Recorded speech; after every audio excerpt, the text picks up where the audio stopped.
10대 이하 확진자가 크게 늘면서 교육당국이 소아청소년 방역 패스 도입을 검토하고 있습니다.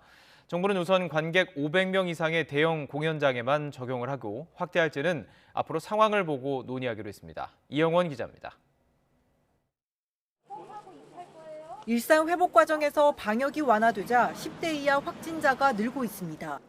신규 환자 가운데 19살 이하 확진자는 23%가 넘어 4명 중 1명 꼴에 달합니다.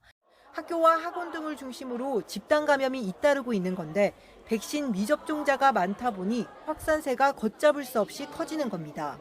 문제는 청소년을 매개로 고령 기저질환자 감염이 늘면 피해가 더 커질 수 있다는 점입니다. 소아청소년의 코로나19의 중증화 가능성이나 사망 위험이 낮다고 볼 수 있지만 가족 내에서 고위험군이나 아니면 연령이 높은 분들에게 전파가 되었을 때 치명적일 수 있기 때문에 전체적인 유행을 통제하는 게 중요합니다. 이런 상황에 교육당국은 노래방이나 PC방 등 일부 고위험 시설에 도입된 방역 패스를 청소년까지 확대하는 방안을 검토하고 있습니다.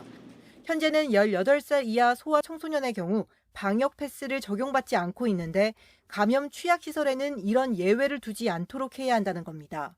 이에 대해 최종 결정권을 가진 중앙재난안전대책본부는 일부 현장 의견이 있지만 정부 차원에서 논의하고 있지는 않다고 선을 그었습니다.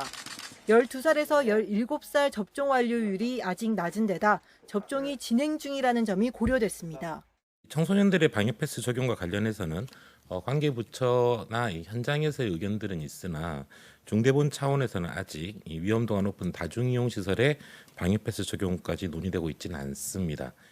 다만 500명 이상의 대규모 비정규 공연 시설의 경우 감염 위험이 크다는 점을 고려해 제한적으로 청소년 방역 패스를 적용하기로 했습니다.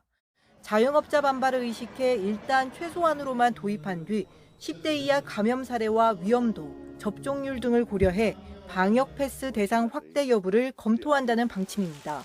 YTN 이영훈입니다.